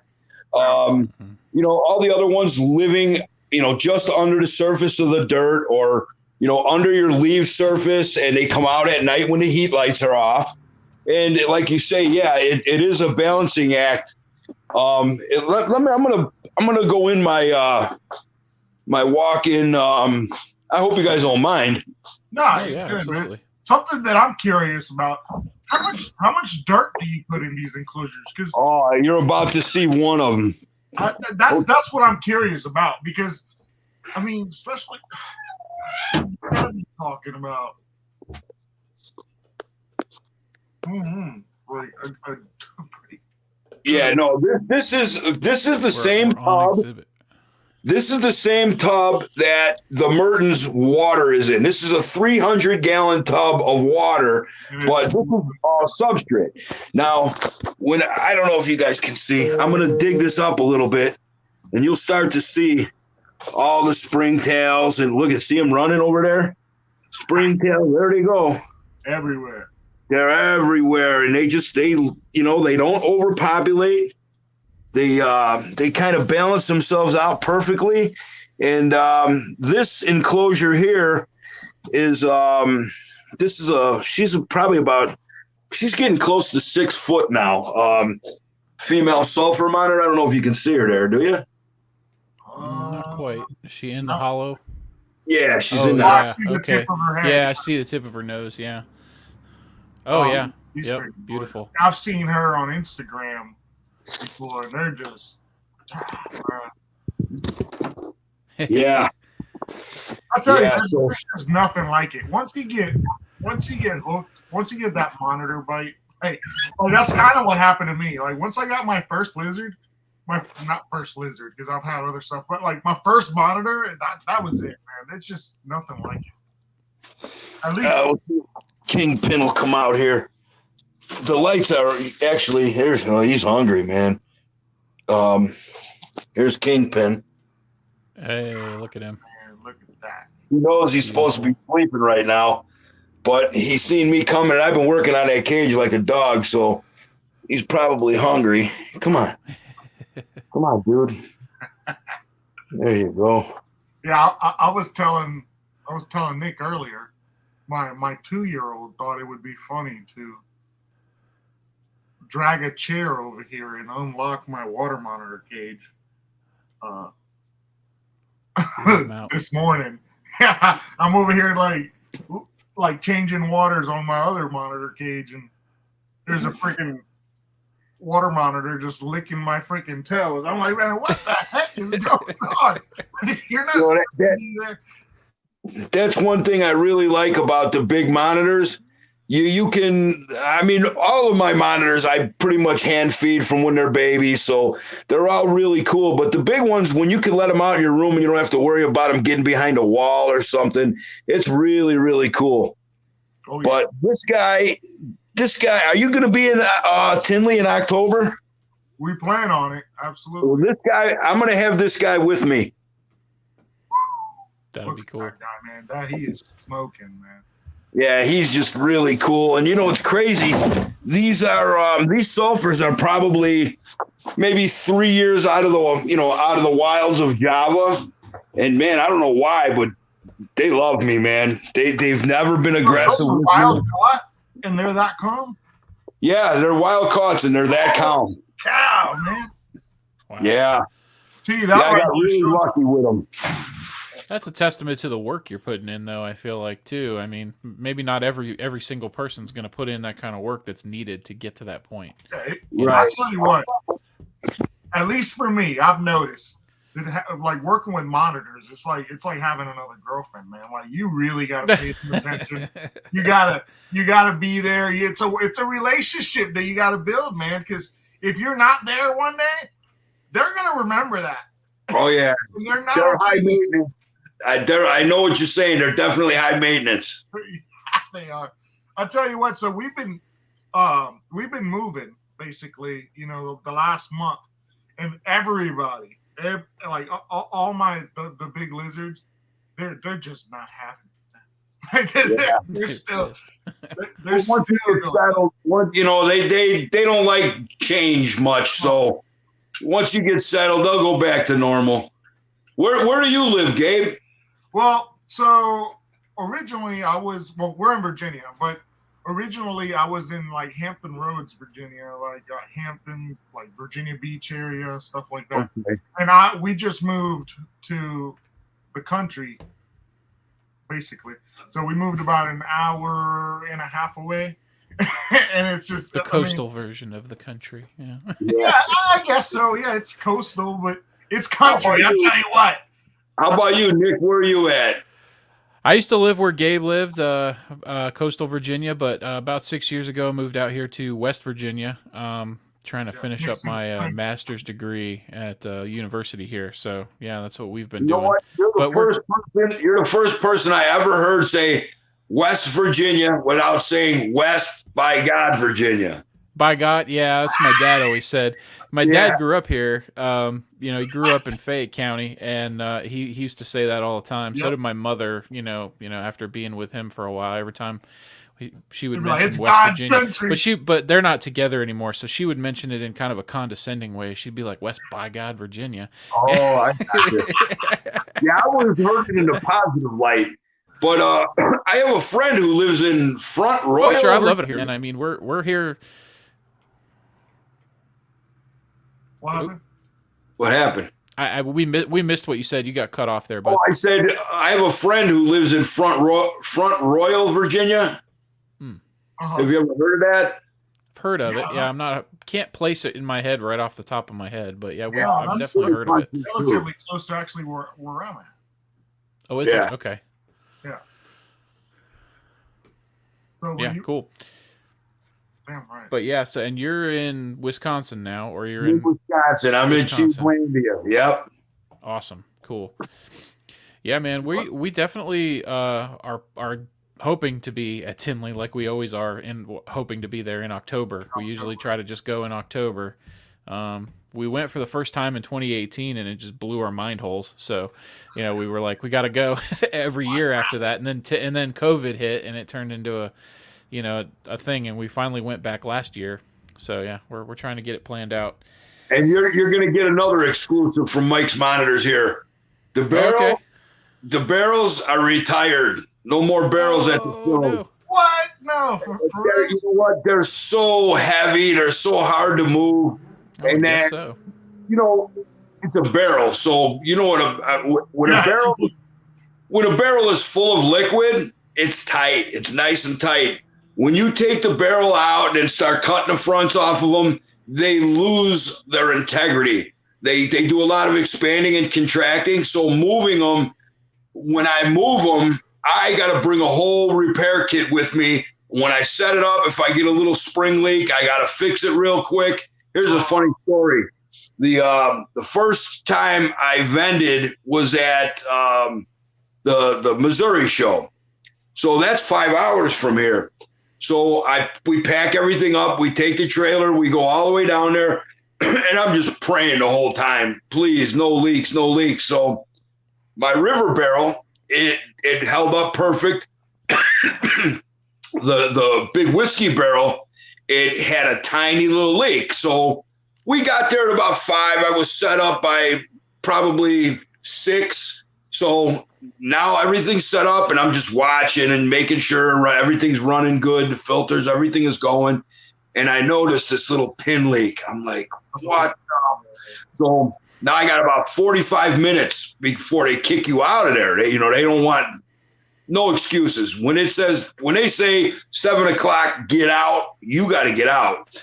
So I'm repairing it. I got all my little putties and stuff, and I'm repairing it. And, you know, I had like 10 minutes before they kicked us out, and I wanted to stand there, you know, until they kicked me out. So I was probably one of the last guys because it started getting a little more aggressive. Everybody on the fucking wall, you know, and I'm like, oh. So now that was a long day driving, a long day preparing before to, you know, get everything down there.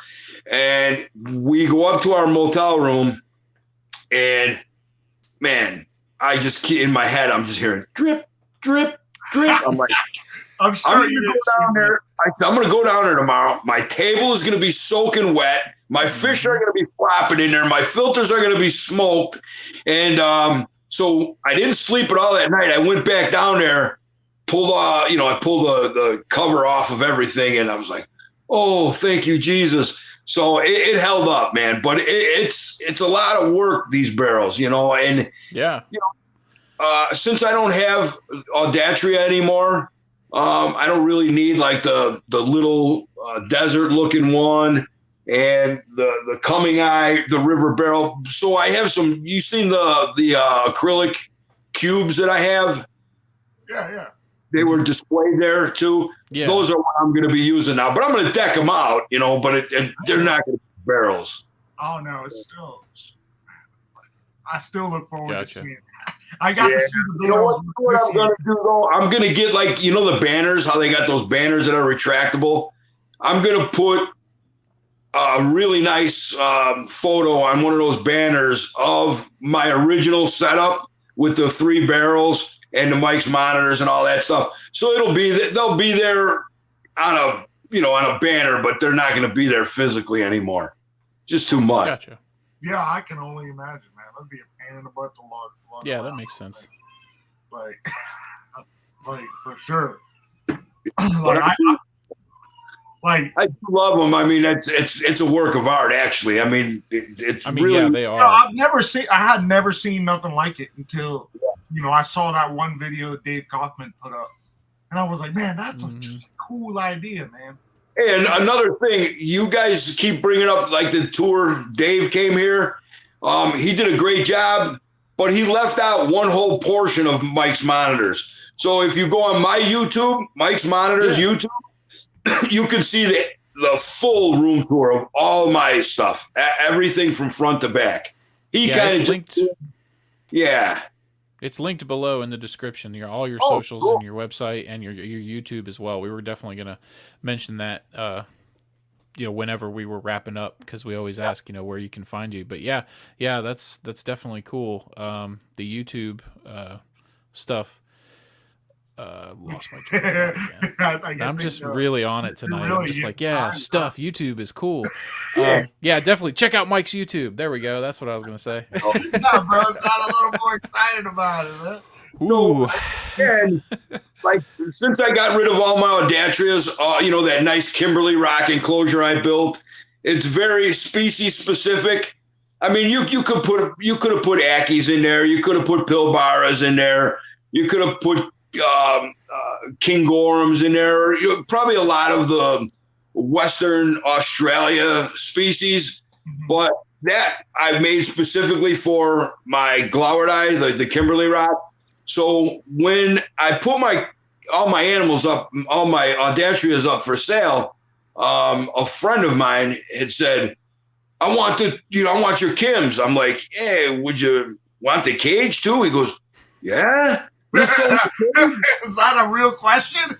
Yeah, I said, yeah, I'll sell you the cage. I mean, it wasn't cheap, but it was built specifically for Glauerdi, so it was perfect for him. It wasn't a really big enclosure. It was just really nice, and it was effective for breeding them.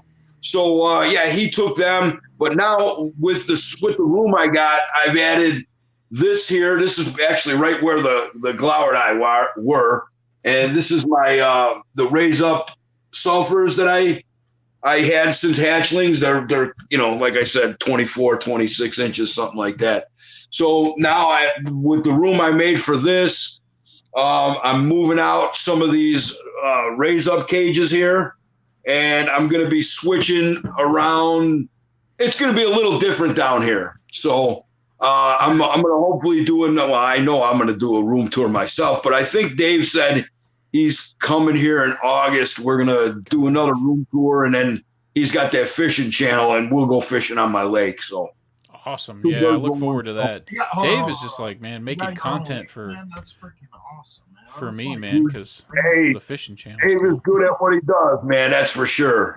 Yeah, Yeah. yeah, Yeah, I was Very excited when he good. started the fishing channel. I was like, damn, I thought I couldn't, get any more out of Dave from YouTube. I just wait for the, regular reptile video. Now he's doing fishing. Okay, this is cool. Yeah. Subscribe to that too. Yeah. Yeah. Awesome, But man. Very anyways- cool. So yeah, Yes. go ahead. What were No, you you're gonna say? good, brother. Go I ahead. wanted to just ask like a general, like, I know it's probably a boring question, but so Ackies, if I wanted to do Ackies at some point, I'm definitely far away from it. Like, I know they're not a huge monitor species, but they probably need a good bit of space. Like, what do you think minimum? Like 4x2? No. You know what? I would go like,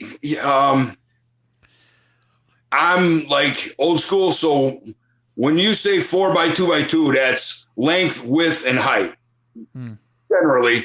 But a lot of people kind of mix that around however they like it. But it's usually length, width, and height. So I would say 4x2x4 would be best for Reno.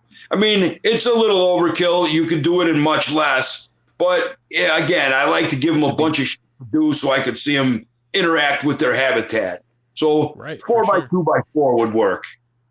Okay, very cool. All right. Yeah, I mean, I don't have any experience with them whatsoever. I just always thought they were really cool, and of course, working in a little pet store forever, when we would get them, very occasionally, they would be in like a, I don't know, 36-inch by like 24-inch wide by like 12-inch high vision cage, on a stack of other vision cages. So they weren't exactly getting the space that they probably needed. Right. All right. Well, that's cool. Yeah. Do you currently still work with those? I don't remember you mentioning them, No, but he said, all my those are Audatras. Those are dwarf. Oh, okay. Dwarf Australian species. They're all. I got rid of them all. They were the last to go. My Ackies, I had 2.3. They were the last to go, and one guy bought the whole group. That's pretty much how all my monitors went. People just took the whole group. yeah, I'm sure that was a hard decision to make, man. It was a hard decision to make. I made the decision now because I'm in Wisconsin. I can't catch a freaking break to go fishing. It's either cold and rainy. We get a nice day, but I got too much other stuff going on. So, but it's about ready to break here, though, the weather. So next time I see you guys, I'm going to be tan like Gabe there.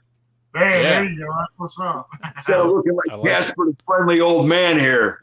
No, man, it's not too bad. Not too bad. That's at all good. Yeah, man. So, yeah, like I think you were probably going to say, Gabe, I can guess that you were going to say we're hitting that hour-and-a-half mark. So yeah, absolutely. I was going to say pineapple juice. That's our safe word. You were going to say pineapple juice, the safe word. Yeah. If anyone hears pineapple juice in a random conversation, that means, hey, we're getting there. That's the safe word. Wrap it up. Hey, look at this. But yeah. Pineapple. Hey, there you go. Oh, wow. I love it. You know what that is, don't you? It's a cover-up of my second wife's name. Oh. Gotcha. Hey, at least Yeah, they got it covered that'll up. happen. That's, Yeah, you had it. It's the stupidest thing you can do is put somebody's name on your body. you know, Unless they it's a say- kid or Me and they my say wife if you agree, do that, too. Yeah. You're destined for failure. Yep. So, Mm-hmm. Well, yeah, hey, man, I had a real good time talking with you guys. Thanks for inviting me on. Just before we go, I want to say, kind of continue on what you guys started with. Hey, if you got a goldfish, a hamster, a tokay gecko, I don't care what you have, any type of pet that's not a dog or a cat, these cancel culture people, they're coming after us. They don't want nobody to be happy. It's the only way I can think of it. I mean, some of these rules that they're coming up with about they can live here and there. I mean, give me a break. I'm in Wisconsin. There ain't nothing living here in the wintertime except, your hibernating toads and stuff. But join the U.S. ARC, your small monthly, what did you say it was, $5? Yeah, I think like That's minimum like $5 a month. Yeah. Minimum $5 a month. It all goes to a good cause. They fight our battles for us, and they're coming hot and heavy for us. So give the minimum, donate to the auctions. Donate your time if you can. If you're at these shows and they need somebody to do some running for them. My daughters they do the Vanna, the Vanna White giving out the prizes and stuff at the auction. So do whatever you can to help. You know what I mean? If you can't do any of that, share posts on your social media of USR. Spread this word because, we need the numbers. When they see the numbers of people, like they think we're fringe. They don't know us. They think we're fringe and we're weird. But man, they don't know how many there are of us. We are a lot of people. We need to pull it all together as one community and fight through this crap. And like I said, join USR. Yeah. Absolutely. Yep. Agree. 100%. Thanks, Mike. Yeah. It's rough out there, man. A lot of people don't even know. Like, I mean, in the community here, I do shows, within the state, and I take propaganda with me, and sometimes I do portions of sales donate, and people don't seem to care too much, unfortunately, at large. But I try to talk to anybody I can about it, and when they really figure out what I'm talking about, then they get a little more up in arms about it, So that's what we got to do. Yeah, absolutely. You know what? I think their big mistake, again, I don't want to get on a soapbox here, but their big mistake was taking it away from reptiles and amphibians, because now we're united with fish people, invertebrate people, saltwater people. They don't want us to have nothing. And you know what? Yeah. It's just like anything else. When they do take your tarantula or your goldfish and you can't keep it no more, guess what, dog and cat people? They're coming for that too. Oh yeah, for sure. Absolutely. I've seen a few videos online that they're just like freaking sad to me. Like people that like getting rid of like retics and stuff like that in Florida, and these beautiful animals are getting put down, and there's nothing you can do about it because they can't take them to any other state. They can't give them to nobody. I mean, you just have these like I said, beautiful animals that are getting put down and euthanized. And in my eyes, I'm like, that's totally worse than what we're doing. If your arguments is that we're keeping these animals in a cage and we're not keeping them like, how would I say, like they should in the wild. I mean, I think that what we're doing is a lot better than sitting here and putting this animal to sleep. And you know what? As far as like that goes, podcasts like this and sharing on social media. When I really don't like when a young person, because I really, when I see somebody who has a passion for these animals, I just think of myself as a kid. Man, if my mom or somebody would have said, "Hey, you weirdo, put the snake down and go pick up the football," I could care less about football.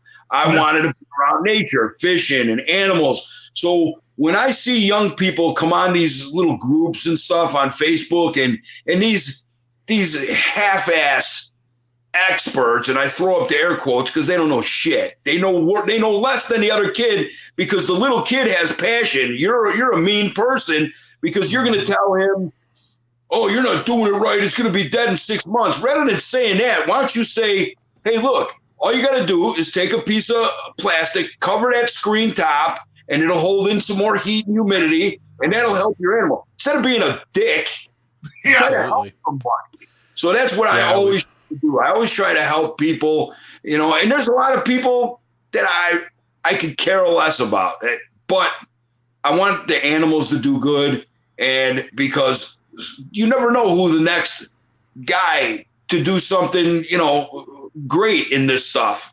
He might come up with a new whatever, a hobby, a new niche, or a new build, or who knows. So I always nurture the passion of people. I agree, 100%. Yeah. Unfortunately, the social media culture we live in is a little on the toxic side. We've talked about that before. Definitely. It Yeah, sucks. it There's really is. some still good people out there, who are trying to put their word in, but Well, you it's know hard what? to get a word in edgewise. I always say, man, I don't let nobody steal my shine. I'm going to shine on no matter what. I'm going to be as nice as I can to people. I'm going to nurture their passions.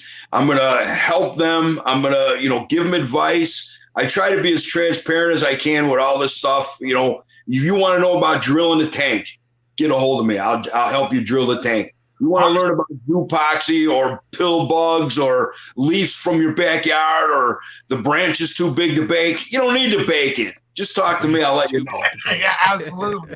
There you go. I love it. That's something that I feel that's lacking in, I guess, herpiculture now is mentorship. Like you don't have people, at least, not like it was, like when I was growing up still, and I was in school, like it seemed like there was a lot more people, maybe not a lot more people, but I was exposed to people that always wanted to teach and stuff like that more. You just don't see that No. Yeah. nowadays because of social media, I guess. It's more like people just, because everybody's a freaking asshole nowadays. Well, yeah. And and I look at it this way too. People are, and I get it. Breeding monitors is still a pretty big deal. I don't care. I want you all. I want you, the Gecko guy. I want you all to breed monitors. I want you to do what you want to do.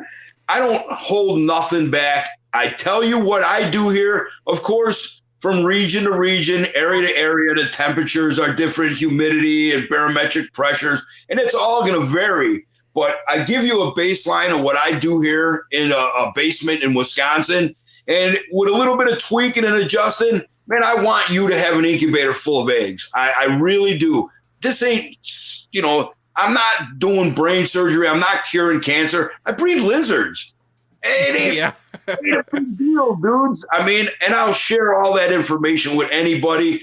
There's one thing about breeding these monitors that people tend to give up. Like I said in our conversation earlier, these are high metabolism animals. When you keep them running at high performance, man, it's a lot of work. It's daily grind. You got to be here every day. And that's, if you ask me, when I see people, they get a pair of monitors and then they get, a 20 rack full of ball pythons. Then they get some leopard geckos. Man, you're spreading yourself way too thin to deal with monitors. I'm guilty of that. I can tell you. But you know what? You're as far as right now with your monitor, that's your pet.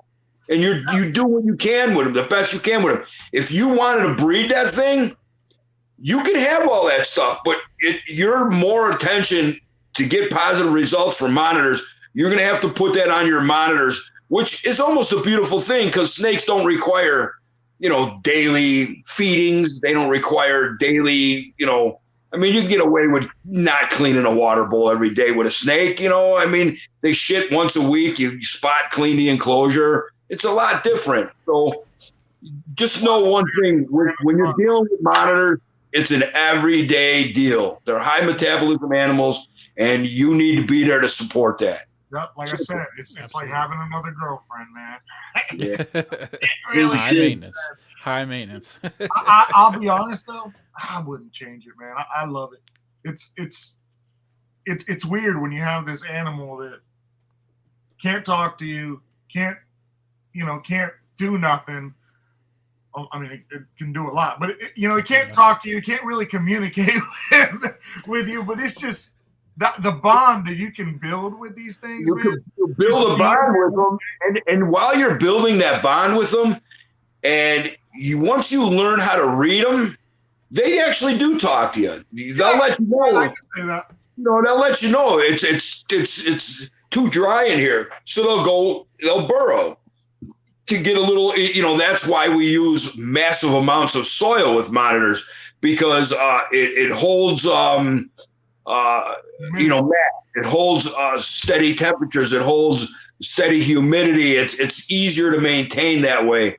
I kind of like to think of it almost like, because I come from a fish background too, like fish. You have to not only you maintain your fish, you got to maintain your bio load. You got to maintain your bacterial load.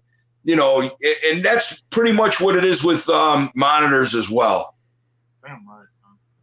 Like, very cool. It's just something different, man. Like I can still like to right now, I just can't compare it to anything else. I mean, like the level of intelligence, man. This damn sorry, man. He's got some kind of massive prehistoric bug flying around. Yeah, I bro. saw it fly across the screen earlier. You gotta get like Miyagi-san. You got to bite it out of the air. Yeah, bite it out of the air. There you go. Mm-hmm. I don't know if that's gonna happen, but it'd be pretty cool to catch that on camera. But yeah, man. Open a door, let it in a cage. Something will eat it. No, give it the monitor. I don't know, man. My monitor's. I don't want to say he's picky, but he don't really like bugs. He just he likes his fish and like fish and quail and chickens, but nothing. I mean, he won't even touch it. Like I've tried to give him dubia and stuff. Nothing. You know what? That peach throat, my original peach throat, when I started that bioactive crap. Now this animal was 4 feet long, maybe 4 to 6 pounds. It was a big animal. There was a red centipede native to, up here in the Midwest. It was this big, man. It was no more than a half inch. And it was crawling around on the surface in the day. And like I seen my peach throat's eyeballs start going like this. I'm like, what the hell is he looking at? He runs across the cage. He grabs this little, it would be like you or me eating one M&M. He picked up that red centipede, and I was like, oh wow. And that, that red centipede, they got a nasty little bite on them.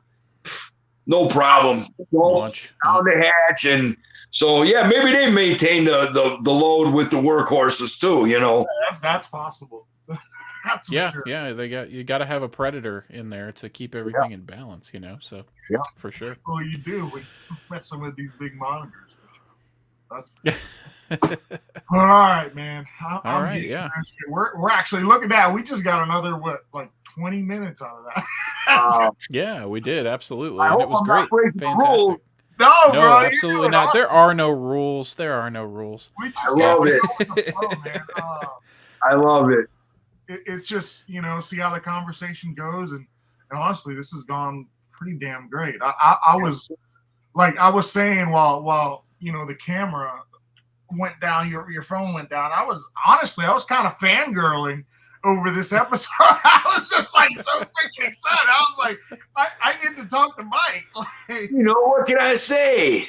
I have that effect on people. I don't know. Hey, I appreciate that. I appreciate that, guys.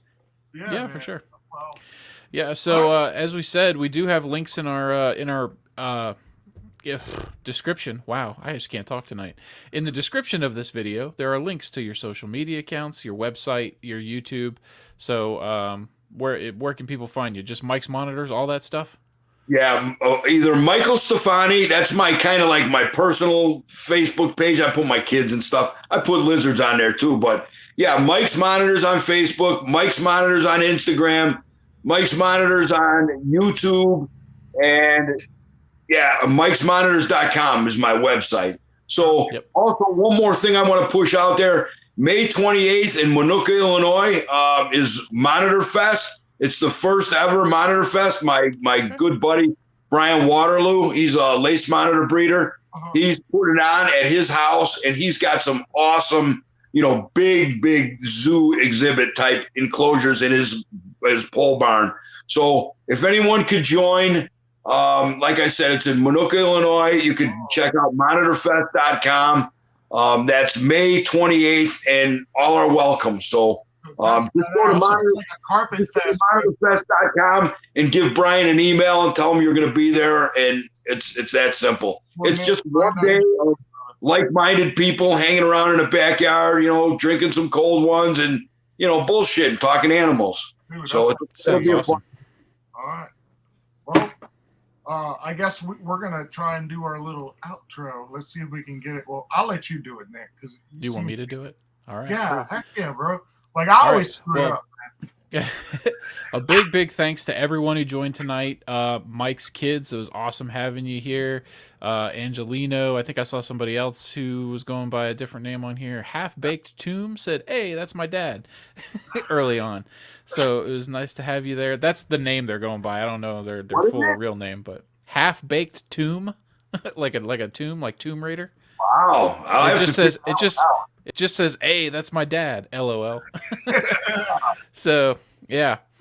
Christina Hill, Christopher Trippy, nice to see you guys here tonight. It was really good to have you all join. Anybody else? Sunshine State Sulphurs, of course. As always, our good friend Kyle. Thanks for coming, buddy. I know I didn't acknowledge you when you pieced out on us earlier, but we were in the middle of something. So anyway, tonight, awesome episode with the man, the myth, the legend, Mike Stefani, Mike's Monitors. It was an honor to have him here.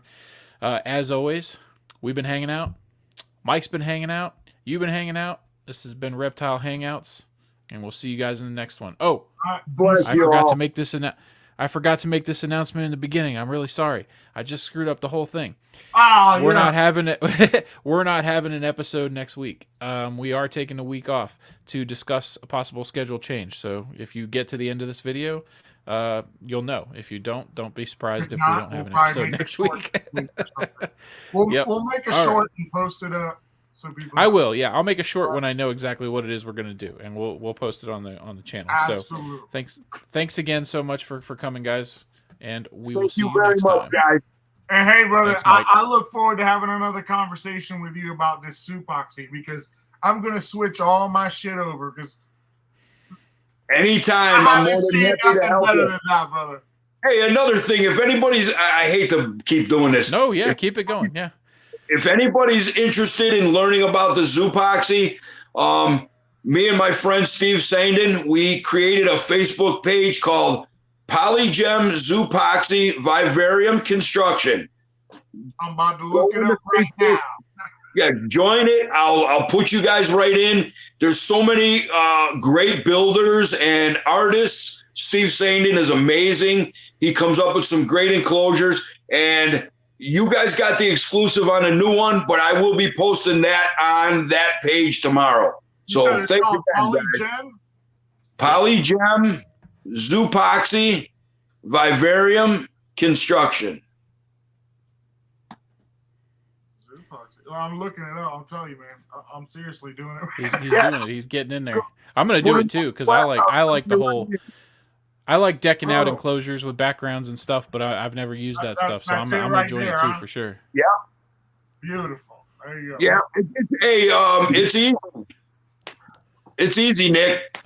Oh, I'm sure I can definitely figure it out. But yeah, it'd be nice to have the collective experience of a bunch of people who are used to the stuff. Because I mean, even just carving foam and doing dry lock was a learning curve, you know. Yeah. So yeah.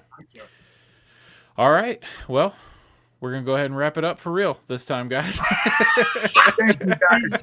Thank you so much, Mike. Appreciate it. Yep. Thank you for being there.